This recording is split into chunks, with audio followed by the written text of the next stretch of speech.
I came to the wedding of my daughter, whom I had given my whole life to. But she coldly said, "Dad, I'm sorry, but you weren't invited." Go away. I quietly left, my heart broken by the betrayal. But within 2 hours, her perfect wedding turned into a nightmare. Revenge? No, it was justice. Before we continue, please subscribe to the channel and let us know where you are listening in the comments. The champagne glass slipped from my fingers.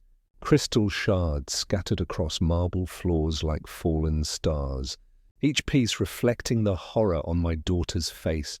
Dad, what are you doing here? Emily's voice cut through the elegant chatter of wedding guests. Her wedding dress, the one I'd spent $12,000 on, rustled as she stepped back. "You weren't supposed to come." I stood frozen in the grand ballroom entrance, still holding the gift box I'd wrapped myself. White roses imported from Ecuador filled every corner, their fragrance mixing with expensive perfume and judgment. The chandelier above cast rainbow patterns on walls that had cost me 3 months of profit to rent. "Sweetheart, it's your wedding day." My voice sounded smaller than I intended. I wanted to congratulate you both. Michael appeared beside her, his tuxedo perfectly tailored, his smile sharp as winter. "Mr. Clark, I think there's been a misunderstanding." What misunderstanding? I looked between them, searching Emily's face for the little girl who used to beg me to push her higher on the swing set. Emily glanced at the guests watching us. Women in designer gowns whispered behind crystal champagne flutes. Men in thousand suits pretended not to stare, while clearly listening to every word. This is a private family celebration," she said, her voice tight with embarrassment. "Immediate family only." The words hit like ice water. 28 years of bedtime stories, school plays, and dance recital collapsed into that single sentence. 28 years of choosing her college fund over my own retirement, her happiness over my comfort. "I paid for this wedding, Emily." The words came out steady, factual. Every flower, every plate, the dress you're wearing. Michael's jaw tightened. "Money doesn't buy class, sir." "Michael's right," Emily whispered, not meeting my eyes. "This isn't about money. It's about fitting in. You don't understand the kind of people who are here." I understood perfectly. Construction workers who built their houses weren't welcome at their parties. The man who'd sacrificed everything so his daughter could marry into their world had served his purpose. Around us, conversations had stopped entirely. A photographer lowered his camera, the string quartet played on, oblivious to the drama unfolding in their elegant backdrop. "I see." I set the gift box on a nearby table between untouched champagne flutes and white orchids. "I wouldn't want to embarrass you." "Dad, please don't make this harder than it needs to be." I studied her face, memorizing features I'd kissed goodnight for 18 years. Her mother's green eyes, now cold as river stones. The smile I'd worked overtime to put braces on, now turned away from me. "You're right," I said quietly.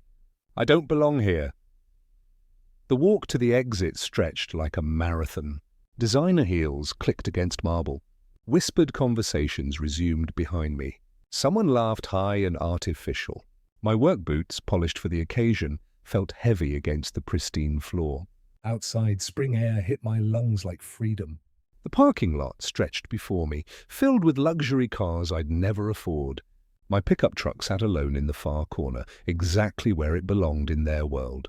I reached for my phone, fingers steady despite everything. 25 years of building a company from nothing had taught me patience. 25 years of loving an ungrateful daughter had taught me the true value of loyalty. The screen lit up with missed calls from my lawyer about a property dispute. I scrolled past them to find a different number, one I hadn't called in months, but suddenly needed.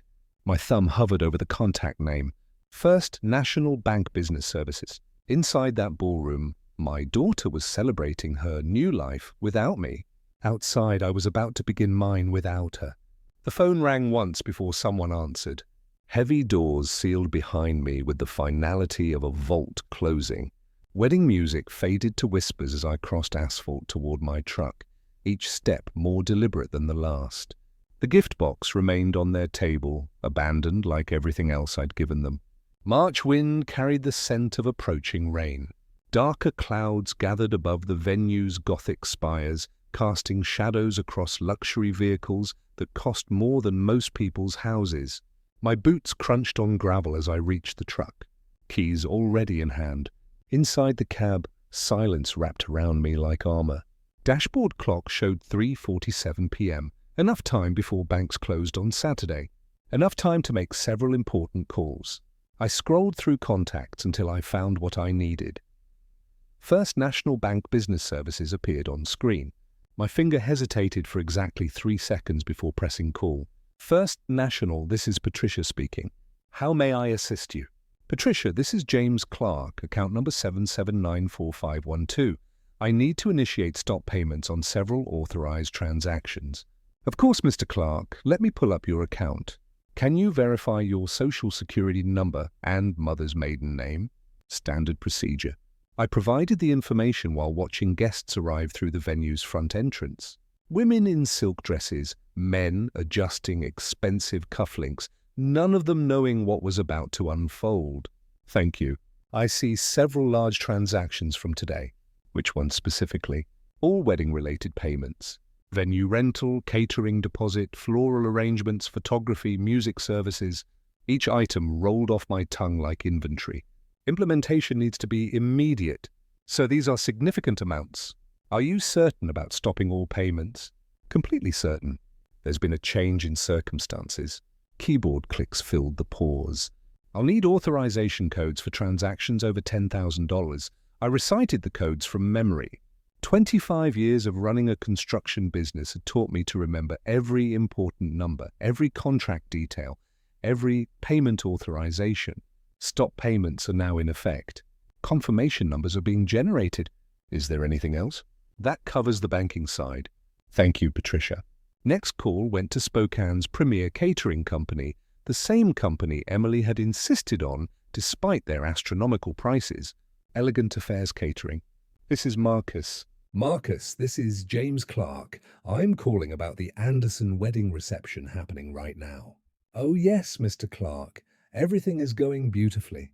The guests are raving about the appetizers. I'm afraid there's been a financial complication. Payment authorization has been revoked. You'll want to protect your equipment and remaining food service. Silence stretched between us. Then I'm sorry, what exactly are you saying? The bank has stopped payment on your contract, effective immediately. I suggest you secure your assets. But we're in the middle of service. The main course hasn't even been served. That's unfortunate timing. My voice remains steady, professional. You might want to speak with the wedding party about alternative payment arrangements. Marcus disconnected without another word.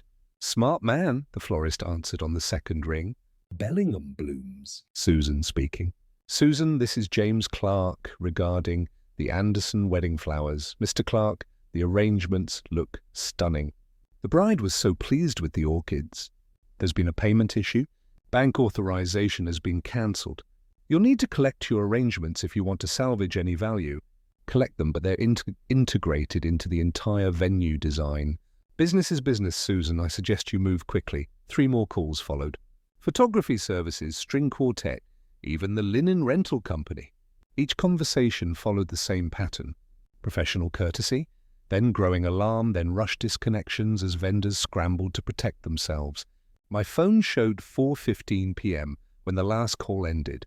Through the windshield, I watched a white catering van pull up to the venue's service entrance. Marcus most likely coming to salvage what he could.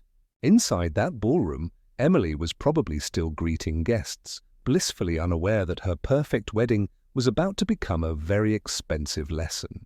Michael was likely discussing business with his father's friends, confident in his superiority over simple construction workers.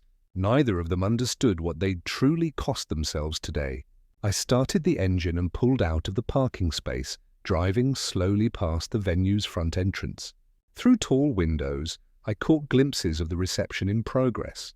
Crystal glasses raised in toasts, elegant figures moving across polished floors. All of it about to change. My phone buzzed with an incoming call. Emily's number appeared on screen. I let it ring. Dashboard clock read 4:20 p.m. when the first truck arrived.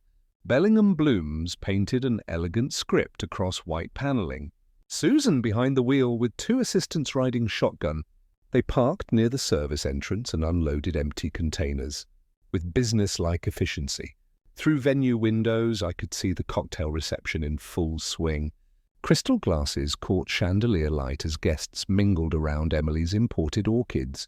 Michael gestured broadly to a circle of men in expensive suits, probably explaining his latest business venture. Neither bride nor groom noticed the florist team entering through side doors. Emily stood near the main entrance, radiant in $12,000 of silk and pearls, accepting congratulations from a steady stream of relatives. Her laugh carried across the ballroom, bright and carefree. The sound would change soon enough. Susan appeared in the ballroom doorway with two large plastic containers. She walked directly toward the main altar arrangement, her assistants flanking the smaller displays.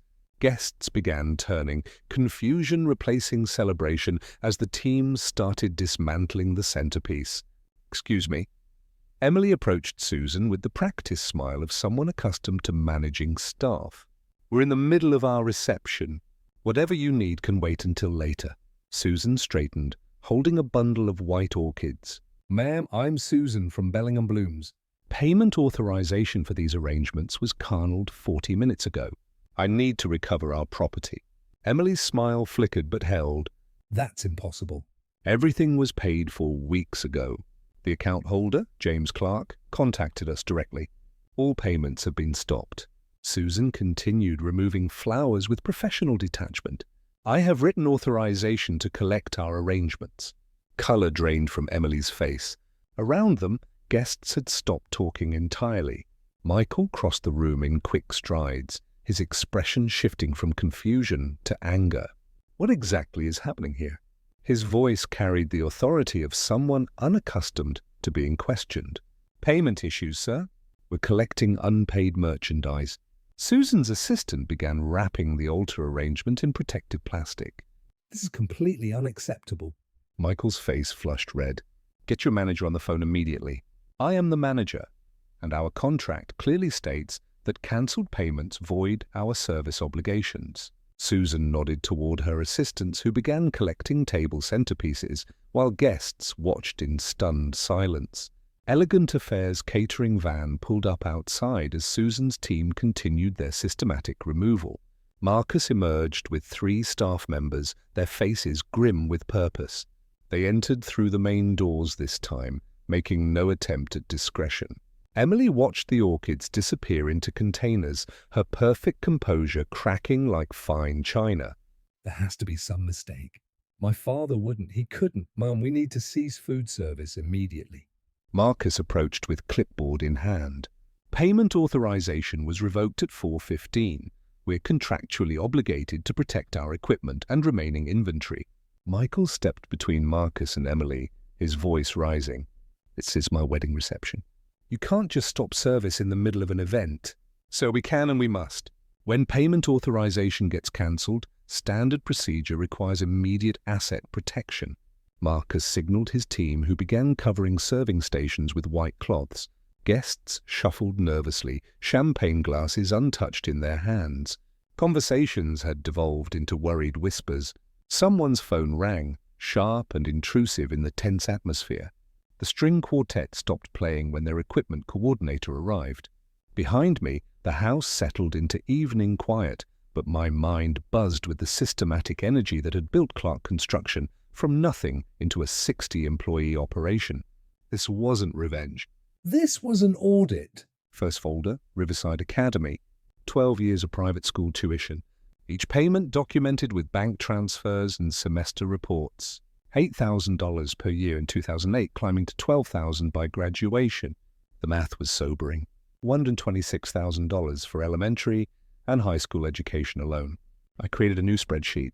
Fingers moving automatically across the keyboard.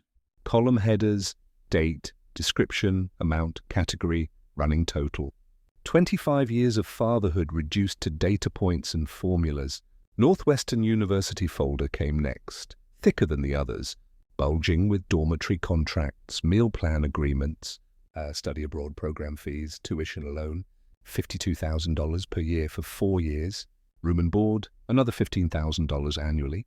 Spring break in Cancun junior year, $3,500. Summer in Italy during her art history phase, $8,200. Essential for my education, Dad, she'd said about Italy. This is how people in my program network. Page by page, receipt by receipt, the numbers climbed. Northwestern total, $284,000. 4 years of college costs more than most people earned in 5 years of work. Transportation folder revealed its own patterns. First car at 16, reliable Honda Civic for $18,000. Everyone else drives BMWs, she'd complained within 6 months. Second car at 19, BMW 320i for $28,000. Third car at 25, BMW X3 because Michael's friends drive luxury SUVs. Each car came with insurance premiums, maintenance costs, and registration fees that Emily never saw. Hidden expenses that good fathers absorbed without comment. My phone buzzed. Emily's name appeared on the screen again. I let it ring, adding another entry to my spreadsheet. Phone, iPhone 14 Pro, Max, $12,009. Technology living expenses folder contained the darkest surprises. Post-graduation apartment in Lincoln Park, $2,800 monthly rent for 3 years. Credit card payments when her spending exceeded the generous allowance I provided, averaging one to zoos $100 monthly for 2 years. Designer clothing purchases, spa treatments, vacation trips with friends whose parents funded similar lifestyles. The totals grew like compound interest. Education for $10,000, transportation, $75,000 housing support, $125,000 personal expenses, $80,000 wedding, $147,000. My calculator showed $937,000, nearly $1 million spent gradually over 25 years, each expense seeming reasonable in isolation. Private school was an investment in her future. College opened doors. A reliable car ensured safety. Nice clothes built confidence. The wedding celebrated love, but the pattern told a different story. Emily had never contributed a single dollar to her own support, never held a job longer than 6 months, never expressed concern about costs or gratitude for sacrifices. I opened the photo albums I'd maintained through her childhood. Emily at 8, gaptoed and glowing after her first school play. "Thank you for coming, Daddy. Did you see how loud everyone clapped?"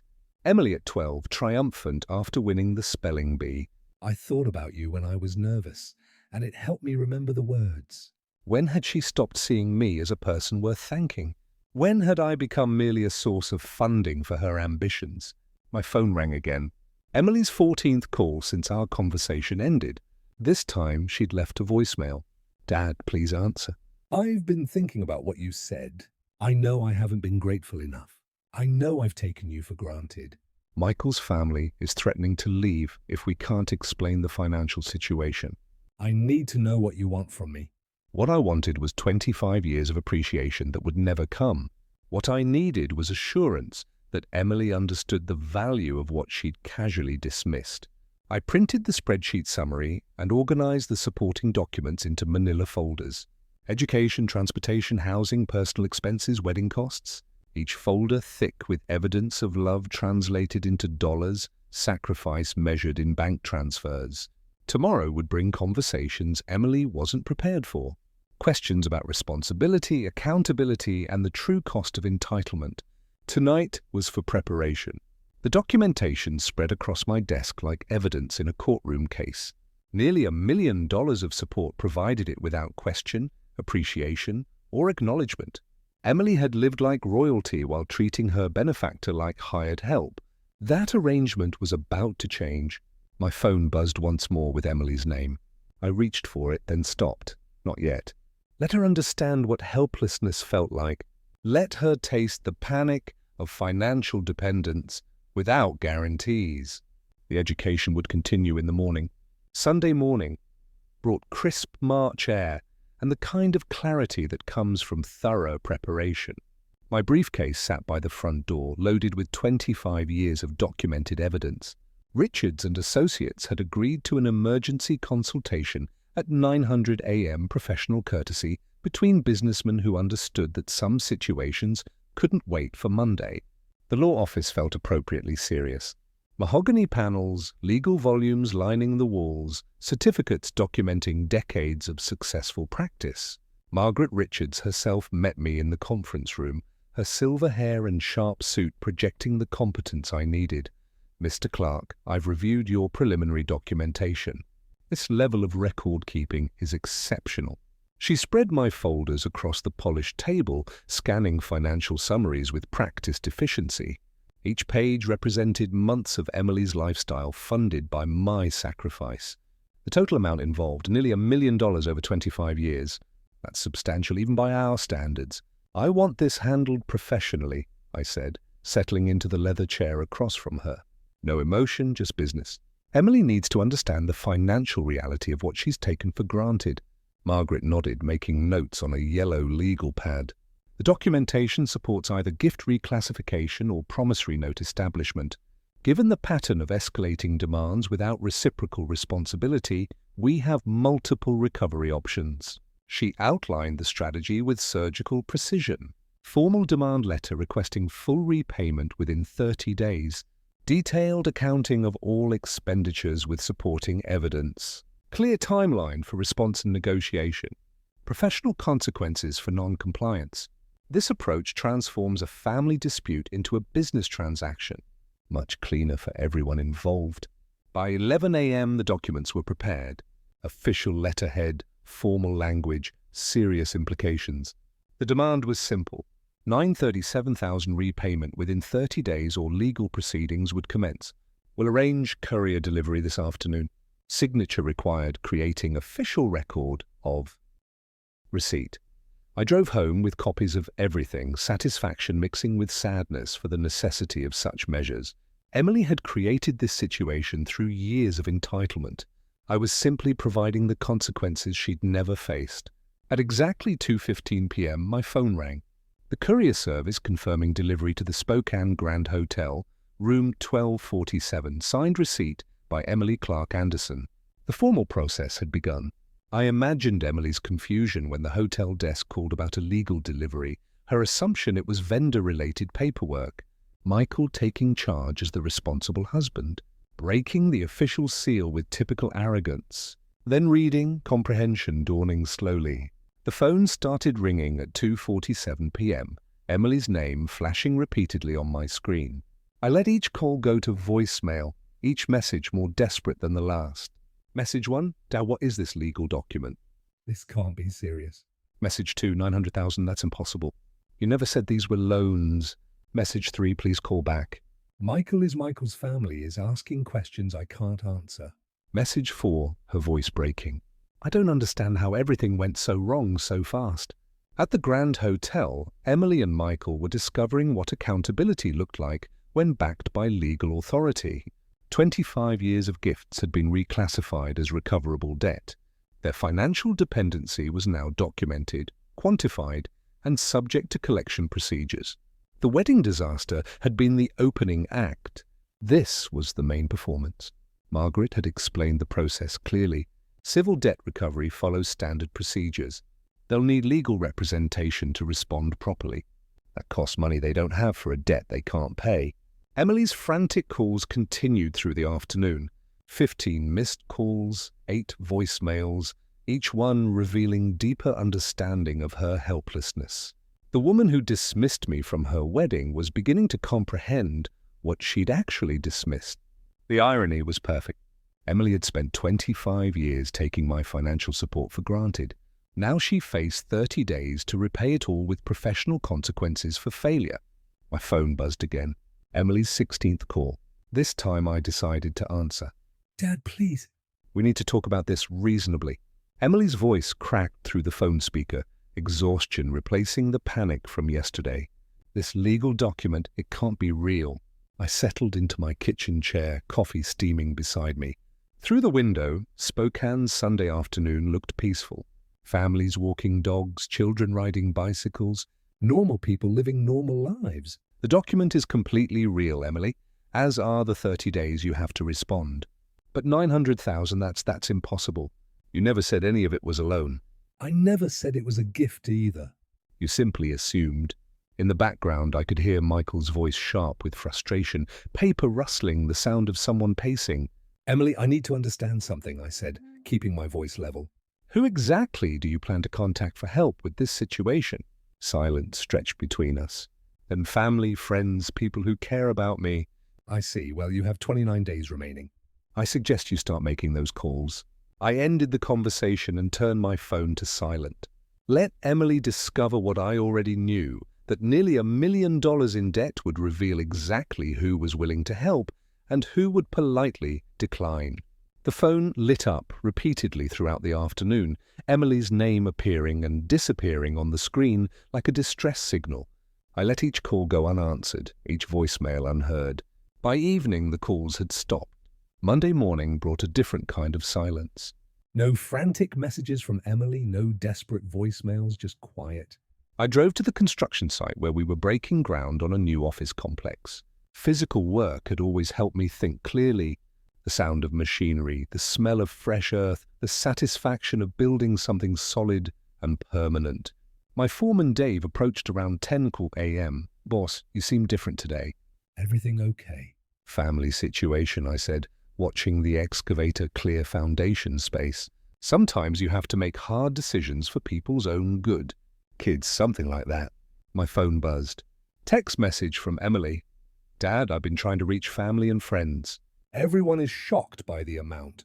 Please call me. I deleted the message without responding. Another text arrived an hour later. Aunt Margaret says she can't get involved. "She thinks I should learn responsibility." What does that even mean? Then another. "Sarah won't take my calls anymore." "Lisa is asking questions about why I never worked." "People are treating me like I did something wrong." The messages continued through the afternoon, each one revealing Emily's growing isolation. Her college roommate was uncomfortable with the conversation. Her sorority sisters were surprised by the financial details. Her few remaining friends were unable to help with such amounts. Michael was having his own problems. His mother had apparently called 3 times demanding explanations. His father wanted a family meeting about reputation management. His brother was asking pointed questions about financial disclosure before marriage. By Tuesday, the pattern was clear. Emily's support network was collapsing under the weight of nearly $1 million in debt. People who had enjoyed her generous, entertaining, and expensive gifts were suddenly unavailable when she needed financial assistance. Wednesday brought a different message. "Dad, Michael's family is pressuring him to consider annulment. They think our marriage was based on financial deception. Please call me so we can work this out." I almost smiled. Michael's family was apparently faster at recognizing reality than their son had been. Thursday's message was shorter. Nobody will help. "Everyone has excuses. Michael is barely speaking to me. His parents want him to see a lawyer about protecting his assets. I don't understand how everything changed so fast." 25 days remaining. Emily was learning what financial independence actually meant when you'd never developed the skills to achieve it. The education was proceeding exactly as planned. Friday morning's silence felt different. No text messages from Emily, no desperate voicemails. Just an unusual quiet that made me check my phone twice to ensure it was working properly. The attack began. Monday, my assistant, Rachel, knocked on my office door around 9 a.m., holding a printed email with obvious concern written across her face. "Mr. Clark, I received this inquiry from Spokane Business Journal. They're asking about family troubles affecting your business operations."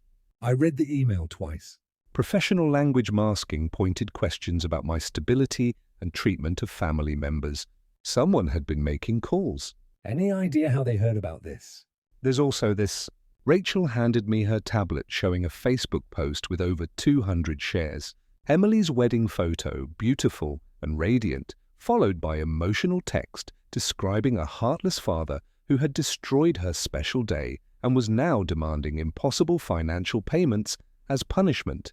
The post painted me as an unstable man taking revenge on his daughter for perceived slights. Hundreds of comments expressed shock and sympathy. Several tagged local business owners I'd worked with for decades.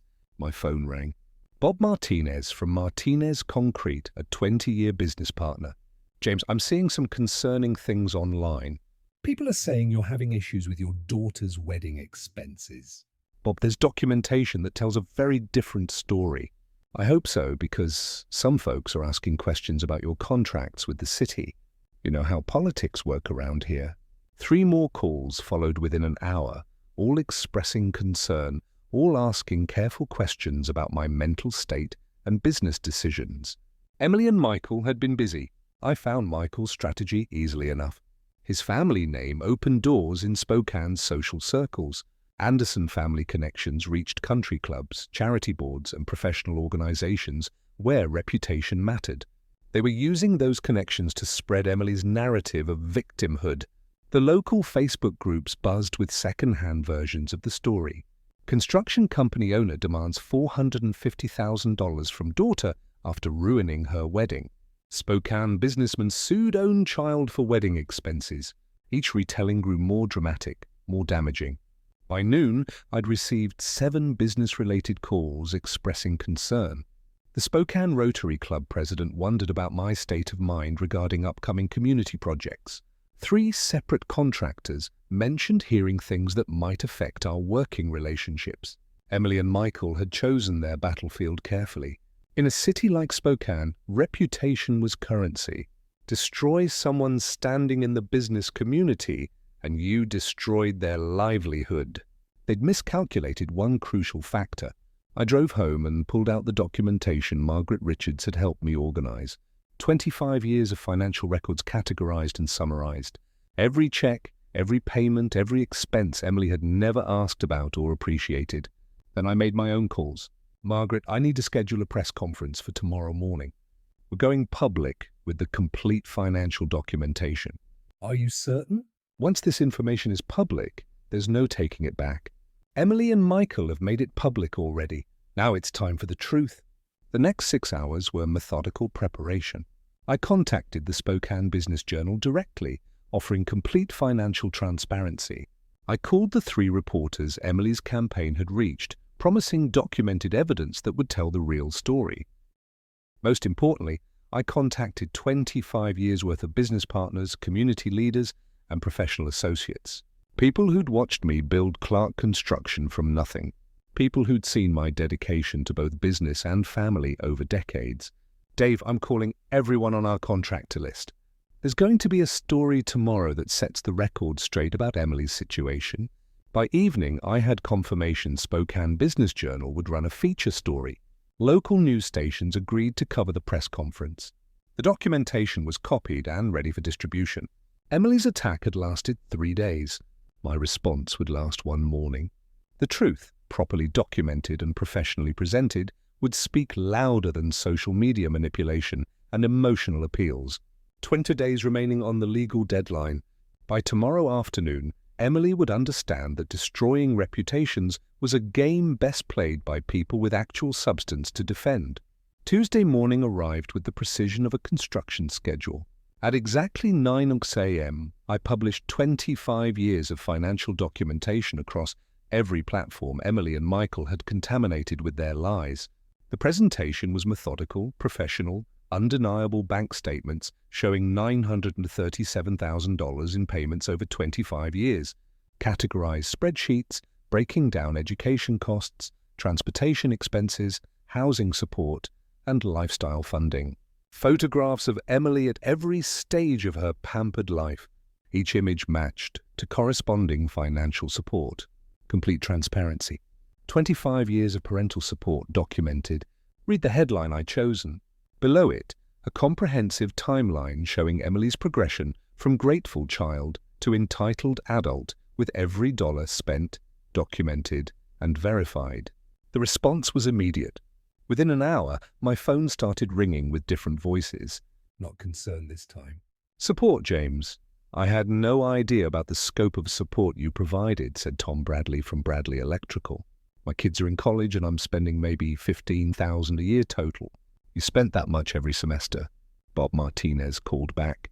I owe you an apology. After seeing those bank records, I understand exactly what you're dealing with. That level of entitlement would break any parent. The social media momentum shifted like an avalanche in reverse. Comments that had supported Emily's victim narrative suddenly look naive against the backdrop of financial reality. Screenshots of bank statements showing $52,000 annual college tuition payments, receipts for 3 different luxury cars, 28 years of housing, clothing, and lifestyle expenses that most families would consider impossible to afford. Margaret Richards called at 11 a.m. James, the response has been extraordinary. The Spokane Business Journal wants to run a feature story about financial responsibility and entitlement. You've managed to turn a reputation attack into a community education moment. By noon, Emily's original Facebook post looked pathetic against the mountain of evidence I'd provided. People were sharing my documentation with comments like, "This is what real parental sacrifice looks like, and no wonder he's seeking repayment. This level of support is a full-time job." The Spokane construction community rallied completely. Contractors who'd questioned my stability were now sharing stories about my work ethic and integrity. The Rotary Club president issued a public statement supporting my position. Even the mayor's office released a comment about the importance of financial responsibility in family relationships. Dave texted me from the construction site. "Boss, the crew is talking about your situation." Everyone's behind you. Nobody can believe what Emily put you through. Local news stations picked up the story as a human interest piece about parental sacrifice and accountability. The documented evidence made their job easy. They simply had to present the facts and let viewers draw their own conclusions. Emily's attack had backfired spectacularly. Her portrayal of victimhood couldn't survive contact with 25 years of documented financial reality. The community that had briefly questioned my stability was now questioning hers. Michael's family connections worked against them now. Their social circle was seeing exactly what kind of people they'd welcomed into their network. Anderson family credibility was being used to spread lies about a respected businessman who had simply documented the truth. By evening, the narrative had completely reversed. Emily and Michael weren't victims of a cruel father. They were entitled individuals who had attacked a generous parent when he finally set boundaries. The documentation told a story that emotional manipulation couldn't counter. Every bank statement was a chapter in 25 years of sacrifice. Every receipt was evidence of love that had been taken for granted. My phone buzzed with a text from Emily. "Dad, please take down those financial records." People are saying terrible things about us. I deleted the message without responding. 23 days remaining. The education was nearly complete. Michael's phone rang at 6:47 a.m. Wednesday morning, jolting both of us from uneasy sleep. The hotel room felt smaller with each passing hour, filled with the weight of social media, catastrophe, and mounting financial pressure. "Michael, this is your father." The voice carried through the phone speaker with unmistakable authority. "We need to talk immediately." Emily watched Michael's face drain color as he listened to demands she couldn't quite hear. His responses were clipped, defensive. "Yes, I understand the implications. No, I didn't know about the extent of documentation. The situation is more complicated than we anticipated." The conversation lasted 12 minutes. When Michael hung up, he stared at the phone for a long moment before speaking. "My family wants me home today." "Home?" "Michael, this is temporary." "My father will calm down once." "Emily, stop." His voice carried a finality she'd never heard before. "My father received calls yesterday from 3 different business partners asking about our family troubles. The country club is buzzing with gossip about the Anderson family's association with financial fraud." Financial fraud? That's ridiculous. This is a family dispute that got out of hand. Michael began pulling clothes from drawers, shoving them into his suitcase with sharp, angry movements. "Your father published bank records showing nearly $1 million in support you never acknowledged. To my family's social circle, that looks like deception at best, manipulation at worst." Emily felt panic rising in her chest like ice water. "You're leaving? We just got married 6 days ago." 6 days that have destroyed my professional reputation and my family's standing in the community. Michael's packing grew more aggressive. "I have a trust fund, Emily. Business prospects. A future that depends on maintaining certain relationships. What about our relationship? What about our marriage vows?" Michael stopped packing and looked at her directly for the first time since the phone call. What marriage? You brought me into a financial disaster without warning. Your father is demanding almost $1 million in repayment and you have no way to pay it. My family lawyer says I need to protect myself from potential liability. Liability? I'm your wife. You're a financial burden with no assets and massive debt. The words hit Emily like physical blows. My family cannot afford to be associated with this level of scandal. Emily's phone, silent for days, suddenly buzzed with a text from Michael's mother. Emily, dear, Michael needs to come home. Family obligations, you understand? The politeness made it worse somehow. Even Michael's mother, who had praised Emily's grace and beauty at the wedding, was cutting ties with surgical precision. Michael, please. We can work through this together. My father is angry, but he loves me. This will blow over. Emily, look around. Michael gestured at her laptop, still open to devastating social media comments. This isn't blowing over. Your father published financial records going back 25 years. People are calling you a trust fund baby who never worked a day in her life. They're right. The accusation stung because it was accurate. Emily had never held a job longer than 6 months, had never contributed financially to her own support, had never questioned where her comfortable lifestyle originated. I was being a daughter. Daughters are supposed to be supported by their fathers, not to the tune of nearly $1 million over 25 years without any gratitude or reciprocation. Michael zipped his suitcase closed. My family runs in circles where people contribute to society. They build businesses, support charities, create value. What have you ever created besides expenses? Emily felt something breaking inside her chest.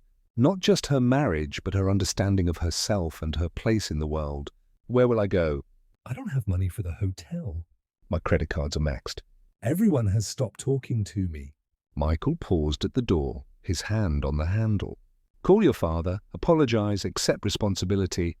Maybe he'll help you figure out how to become an actual adult. Michael, please don't leave me alone.